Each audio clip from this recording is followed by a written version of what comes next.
Ini adalah monster raksasa. Ia muncul dari dalam air, sebesar gunung. Kemanapun perginya terjadi kekacauan. Untuk menghancurkannya, manusia menggunakan senjata tercanggih. Pada hari ke-6, binatang itu juga dimusnahkan. Saat ini monster tersebut menghancurkan 3 kota dan jutaan orang tewas. Dan ini baru permulaan. 6 bulan kemudian, monster kedua muncul. Lalu 3 anak, 4 anak. Manusia sadar bahwa akhir dunia telah tiba. Seluruh dunia bersatu. Untuk mengalahkan monster, manusia telah menciptakan senjata paling ampuh. Baju besi robot. Penambahan baju besi cyborg telah membalikkan keadaan. Kemanusiaan menang. Namun dengan meningkatnya frekuensi serangan, kekurangan armor juga muncul di saat yang bersamaan. Pengemudi tidak banyak. Setiap operator adalah 1 lawan 1000. Di bawah serangan monster, operatornya menjadi semakin berkurang. Manusia harus mempertahankan. Mereka membangun tembok besar di pantai. Dalam pekerjaan berbahaya ini, orang meninggal setiap hari. Namun Raleigh tidak takut. Dibandingkan menghadapi monster, membangun tembok hanyalah hal kecil. Raleigh juga mengemudikan baju besi cyborg. 5 tahun lalu, saat berperang, saudara laki-laki Raleigh meninggal. Dari sana, Raleigh diam-diam membangun tembok. Namun hari ini membuatnya tidak bisa duduk diam. Di Sydney yang diserang monster, tembok itu tidak bertahan setengah menit pun. Bisa juga dikatakan segala upaya sia-sia. Pada titik ini armor robot diaktifkan sekali lagi.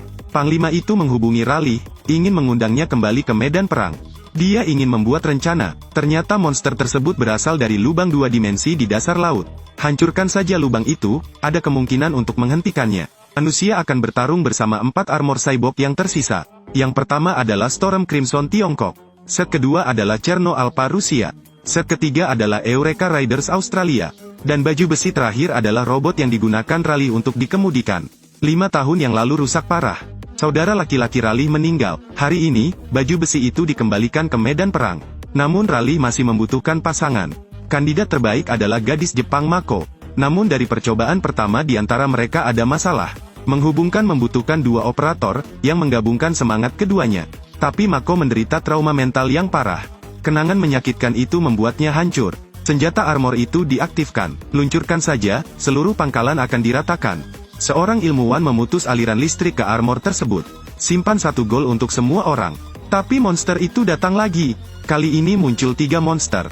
Armor merah raksasa ini disebut Storm Crimson. Sekarang ia menggunakan 3 bilah berputar untuk menghadapi monster kaiju. Storm Crimson memercikkan darah monster itu dengan lengannya. Monster itu meraih Storm Crimson. Storm Crimson membuang monster itu.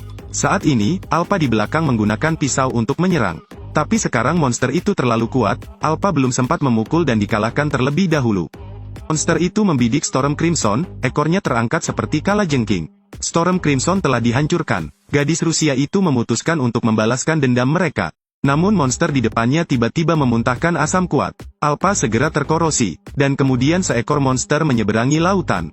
Alpha segera dihancurkan. Hanya Riders yang tersisa, ia menangkap monster dan memukulnya dengan keras. Namun saat Riders ingin melakukan serangan mendadak, monster tersebut melepaskan gelombang kejut elektromagnetik dari EMP. Menyebabkan pasokan listrik terputus. Para perampok lumpuh. Tiba-tiba sebuah cahaya muncul dari belakang. Sebuah baju besi baja muncul. Ini Gypsy Danger, tidak terpengaruh oleh listrik. Dengan bantuan Raleigh, Mako mengatasi ketakutannya. Menghadapi monster, Gypsy Danger memang tangguh. Tapi Gypsy Danger terlempar terlalu jauh untuk dihentikan. Kedua belah pihak menyerang pada saat bersamaan. Gypsy Danger membuka roket di bagian sikunya. Pukulan ini seperti ledakan, monster itu menarik sebagian jembatan dan mengayunkannya dengan keras. Gypsy Danger mengambil beberapa truk untuk melawan. Pertarungan sengit antara kedua belah pihak. Gypsy Danger dan monster kera tampaknya tidak meyakinkan. Tapi Raleigh tiba-tiba teringat sesuatu. Saya punya senjatanya. Setelah beberapa saat monster kera juga dikalahkan. Namun pertempuran belum berakhir, monster itu menghancurkan kota. Gypsy Danger mengambil kapal panah yang menghantam monster itu. Monster itu ingin mengulangi trik lama, tetapi ekornya ditangkap oleh Gypsy Danger. Gypsy Danger menghancurkan mereka semua. Monster itu menangkap Gypsy Danger. Bersama dengan sepasang sayap dan cakar, monster itu menangkap Gypsy Danger. 2 orang dalam bahaya, senjatanya tidak bisa ditembakkan lagi. Tapi Raleigh memikirkan satu hal lagi. Kami punya pedang. Gypsy Danger jatuh dengan cepat. Namun, pada ketinggian ini, armor itu akan hancur berkeping-keping. Raleigh sedang dalam ayunan penuh, di ketinggian 6.000 meter memuntahkan bahan bakar. Jet yang kuat memperlambat kecepatan jatuh, Gypsy Danger mendarat dengan selamat. Semua orang bersorak, namun masih ada satu pertempuran terakhir yang menunggu mereka. Kedua baju besi itu dijatuhkan ke laut, mereka bersiap untuk berperang untuk bertahan hidup melawan monster planet. Armor itu bergerak perlahan di dasar laut. Tidak jauh dari situ, sebuah bayangan lewat. Isinya adalah menjatuhkan bom nuklir ke dalam lubang 2 dimensi di dasar laut. Hanya dengan begitu monster itu bisa dilenyapkan sepenuhnya. Namun ketika jaraknya hanya 300 meter dari lubang, mereka semua berhenti. Karena monster raksasa yang belum pernah terlihat sebelumnya perlahan mendekat. Ini adalah monster utama. Ia merentangkan tentakelnya, dan kemudian menjatuhkan robot itu sejauh ratusan meter. Gypsy Danger sedang bertarung, namun dia diserang oleh monster ketiga di belakangnya dan menggigit lengan kanan bajanya. Gypsy Danger menusuk monster itu. Dia menyeret monster itu ke kawah dan membakarnya. Kemudian monster kedua menyerang. Semua orang menyebut Gypsy Danger keluar, tapi Gypsy Danger mengalami kesulitan. Komandan merasa tidak mampu melanjutkan. Jika tidak mungkin mengalahkan kedua monster tersebut, umat manusia akan gagal. Komandan itu membuat marah Raja Monster itu. Menarik perhatian dua monster. Kemudian, gelombang kejut membentuk ruang hampa. Derasnya air hampir menenggelamkan Gypsy Danger. Untung saja bisa berdiri. Ilmuwan tersebut memberitahu Raleigh bahwa jika dia ingin memasuki lubang luar angkasa, dia harus pergi bersama monster itu. Gypsy Danger hendak melompat turun, tidak menyangka ratu monster itu belum mati. Namun Gypsy Danger telah kehilangan kemampuan bertarung. Raleigh mengaktifkan peluncurannya, menangkap ratu monster dan terjun ke dalam jurang. Gypsy Danger hampir hancur dan terancam musnah. Raleigh mengaktifkan gelombang kejut dengan suhu tinggi. Ratu monster itu dibakar sampai mati. Mereka sangat dekat dengan lubang luar angkasa. Gypsy Danger akhirnya memasuki ruang asing.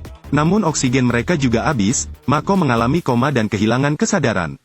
Raleigh hanya bisa bergerak maju sendiri. Dia membawa Mako ke dalam kapsul penyelamat dan mendorongnya keluar. Sendirian dia pergi ke dunia asing. Menakutkan sekali di sini, Avicii. Ada monster di mana-mana. Raleigh benar-benar musnah, sesaat sebelum meledak. Raleigh lolos. Gypsy Danger meledak dengan dahsyat, menutupi langit dan bumi. Hancurkan dunia luar. Akhirnya celah ruang ditutup. Manusia diselamatkan. Di akhir film, Raleigh dan Mako berdiri di Samudera Pasifik. Helikopter melihat mereka. Tugas diselesaikan dengan sangat baik.